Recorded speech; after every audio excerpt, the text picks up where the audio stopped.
Good evening. It's Moss 808, and we have the moon about to express a new way of seeing a vision and relating that vision about your spirituality, philosophical, Sagittarius shit, being on the hunt, going through your experiences, wisdom, internalizing that energy so that you burn yourself out so much searching for knowledge, seeking knowledge. And then that's where wisdom comes into play, because from the ashes, from your experiences, from actually going through shit and being battle tested, you can arise with a new philosophical idea and a new way to express this new philosophical idea. So it's unlike anything someone has done as far as bringing a doctrination or a teaching to a new land. You're not just presenting your idea so that you can get a status. You know what I'm saying. It's a new way to express it. This is where we're learning with Mercury retrograde squaring the moon in Aries at this point in time, where we're learning that, hey, we have this new way to see and express. I'm fixing this new way to see and express a vision, and you make people connect to your vision by going on your own individual path. And you can learn how to do this with your emotions. So what? Your emotions might not really have a cup. If you don't have a cup, then what's the next mode of travel, of release, of expression, of transfiguration, right? That's what you're learning from Mercury and Capricorn. Mercury and Capricorn is learning as we're reflecting, and we're going to be, digressing back into our mutable relationships with people, with spirituality, individual people. Right, Moon and Aries is going to be bringing out the individuality within people. So with the Mercury still retrograde, when it ingresses back into Sag, we're going to be looking at these people, and these people are going to be expressing a new way to see about, something, just something. But it's going to be a new way for you to express how you can see this motion picture, this vision, this spark. You know what I'm saying? And with the Moon and Aries, you're still learning with Capricorn how to, with Mercury and Capricorn squaring, conjuncting Pluto and squaring the moon, North Node, Chiron, and Aries. You're learning how to express something and let go. Like, you are going to be dropping the idea for your blueprint and communicating this during this time as you're looking back. And while you're leaving like that idea on the ground, you're going back to see if there are certain individuals that are still really about what they're about, if they're practicing what they preach or not, because they're looking back on their own internal lessons and might be getting hit with their own experiences and wisdoms and meanings and reasonings, and then they have to create these ideas about these things. There's no Gemini aspect, but wherever you have Gemini in your chart, this is Mercury. So you're gonna have to be relating and not like take things so seriously. You know what I'm saying? Learning how to do that while it's ingressing. So that's what Mercury is learning with this mutable fire and with this cardinal fire going on with that. I mean, this, like I said, this is people that you're rubbing shoulders with, because Capricorn and Sagittarius are like this. So you gotta have some wiggle room, but not too much friction, because it's neighbors, right?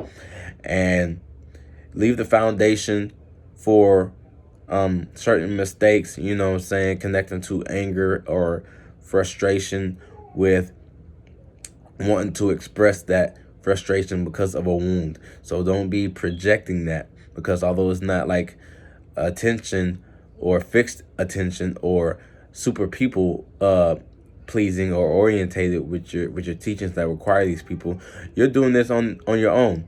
So this is especially powerful if you project the image out, and it's a new way to see a projection from your wound.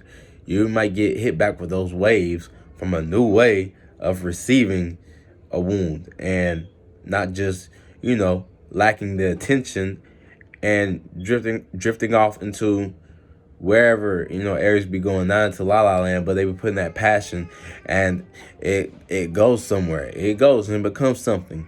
So we also have the moon trining Mars, passions and motivations, about theology and being passionate about what you're teaching and relating that to, like I said, when you relate this thing to people, these are people that deal with their experiences as well. So you're relating it to their experiences, and Mercury retrograde. And so you might throw that into their business, their businesses, their status, their way of getting money, their way of having fun and adventuring and being motivated about this thing, being motivated to do this stuff with other people. So don't go too far and get lost in a bunch of different spiritual systems because you're passionate about it. You're passionate about the symbolism and everything like that. And like I said, conjuncting Pluto in Capricorn, right? So you're squaring, learning how to take power, control, and transform these things with just, it's power and control. So you're balancing the power and control of a status and letting that status be reputable, be with the golem, and letting it be in the esoteric spaces and whatnot while you're down here grounded. Because, the moon's also rubbing shoulders with Neptune and Pisces and Saturn and Pisces. We got a lot of cardinal energies and we got a lot of mutable energies rubbing shoulders. So be mindful of that area of life where you have that energy as well, to release that power and control, drop that into the earth and let it ground it, and express a new way to see a foundation, a new way to see how you can build. You have the foundation, and although it isn't a skyscraper, it's something that you're standing on, and you have an elevation, elevated positioning to where you can catch a glimpse of something and imagine it, and then take that Sagittarius with other people. So it's a gift in that area as far as your wounds in the North Nodes on our spiritual path with what we're uncomfortable with. So our emotions might be in an uncomfortable state. You know what I'm saying? But what's uncomfortability to a wound? Do you want that wound to heal, or do you want it to ache and throb and become infected? So go through that, that emotional, astrological, esoteric therapy, like me, kind of being all over the place with the bouncing around, right? Because it's alchemizing. I see a lot of astrologers, you can compartmentalize it and make it easier to understand and do a play-by-play line, but it's not like that. It's going to be in different areas, and they might all tie into each other like a puzzle. You got different astrologers that express it that way, you know what I'm saying? For example, me, I'm a Cancer sun, so, I'm breaking it down in the way that I care about it from a mothering nature that is related to your home and being what I'm most comfortable with. So I'm learning right now how to be uncomfortable with the Mercury retrograde and the use and how to be used. So, like I said, with your imaginations, you're putting it back there and expressing your individuality and rubbing shoulders with Neptune, where it's at home without imaginations in La La Land, and where that's on the cusp. Not really on the cusp, but it's in the third decan, closer degrees to Aries, and the more coming down on the downhill of Pisces, of, making your delusion a spark, a breach, a birth. This is where you start to clash with reality a little bit, like where your pregnancy is coming to a close. You're getting prepared and preparing to communicate with the right people, sign the right paperwork, get the right understanding before you give birth to this expression, this picture that can be seen and breaches into the daylight and becomes the individuality where it's no longer just collected and can move about freely and doesn't have to be tied down, and you can swim even if it is delusion. Now it's got a movement. Now it's got a reflection. Now it's got something that is bouncing off of. And we have on the opposite side, on the right shoulder, or like the left shoulder of Aries, rubbing shoulders with Jupiter and Uranus retrograde in Taurus. You know what I'm saying? So you're taking that opportunity in that wiggle room to express a new emotion, a new emotional context for a secure or insecure experience that you endured or went through, where you have the material surrounding you, and now you're here utilizing. It could be something as a pen, but it's still a story behind it. It still represents something that you're secure with. It still can represent a sigil, a spell, a color, a chakra. And that's where your rubber shows up with Pisces, that giving you, you know what I'm saying, a solar plexus, a green, you know what I'm saying, gripper, a comfortability, an insecurity or a security with your experiences with that said tool. And you're expressing a new way to express something. It's like you have a movie, and this is Aries. You have a movie. Is it going to be a drive-through movie? Is the movie theater going to have recliner seats?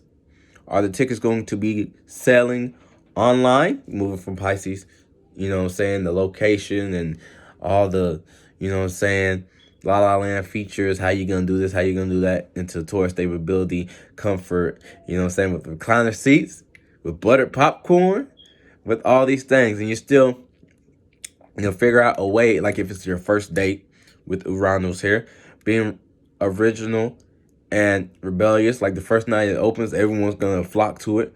Or you could be original and authentic and express, hey, I know boom, boom, boom, boom, boom, but we're gonna go to that old nostalgic movie theater, and it can go left or it can go right. It depends on how the date goes. You know what I'm saying? Like, it depends on your partner. They might be into that. Excuse me. They might be into that old, cliche, if you want to call it, old school kind of energy, or nostalgia, or thrifty kind of vibes. And also, like I said, with Saturn here, there's restrictions to the dreams and imagination. So like I said, you're adding boundaries and borders to how far you're willing to go for a said new opportunity that's rubbing shoulders, that might be weighing. It might be a heavier chip on your shoulder. But with the combined Jupiter and Uranus placements on your other shoulder, this way you're being balanced out. And you might see a wound from a mile away because you might feel that esoteric pressure. But Aries loves pressure, and it's your north node. So Aries is put in a position where, okay, it doesn't really give a fuck about uncomfortability. It's going to go through it and project the vision anyways, because it's that spark. So that pressure can make a friction, can make a clash, can make that spark energy take off. You know what I'm saying? So that's all the energies that are going on in the sky right now, that are currently being jumped into and hopped into in a manner that's sufficient to express a new way. In the way you're going to take this action about your philosophy and theology is in that pattern and things of that nature. And so, being consciously aware of that energy moving forward, beyond with teaching others, and the way to express this teaching and introducing and involving others into that class, you know what I'm saying, into that sit down, into that you know what I'm saying, out in field, out in nature, trailblazing in a new trail path that's opening up, but making sure that, hey, in theory, like, you know what I'm saying, helping people with their mental, helping people with their mental, with that in conjunction to Lilith and Virgo, like misunderstanding. Like, you might be embarrassed to try to analyze or be over critiquing, but really you're taking care of these individuals by just going out and being. Like, really, the embarrassment comes from being overcritical into yourself, and then your body, your nerves are going to put that pressure on you. You're going to be shaky here, and Aries is going to be misaligned with understanding that analyzing of the details and breaking it down and making it stable and making it make sense versus just being the spark of that emotion. And although you don't understand the embarrassing moment, being in the Aries moon, being confident, and, you know what I'm saying, being in the competition, you're going to make it fun. Make an embarrassing moment fun. This is where the energy comes from, of Aries having good humor and laughing at themselves. I think, honestly, from that in conjunction with Virgo, you have to learn to laugh at yourself, be humorous, and take things light, and take it on the chin, and just be, chilling with it. You know what I'm saying? And Lilith gonna be, it's already been in conjunction the North Node, so you see where, you know what I'm saying, you can see the uncomfortability, but you might overanalyze the uncomfortability. But if you utilize that alignment and understand the assignment, understand, exostand, and overstand, then you're going to tend to that wound and lean into these things at this time and place. So I thank y'all for tuning in. You know what I'm saying? If you like this video, drop a like down below, comment down below, follow my other links and connects and stuff. Started the Twitch, you know what I'm saying? So if you're passionate, this Aries moon, we about to be up there shooting up some shit, shooting up some shit, saying some different games. This boy SO Moss, I'm out. Peace.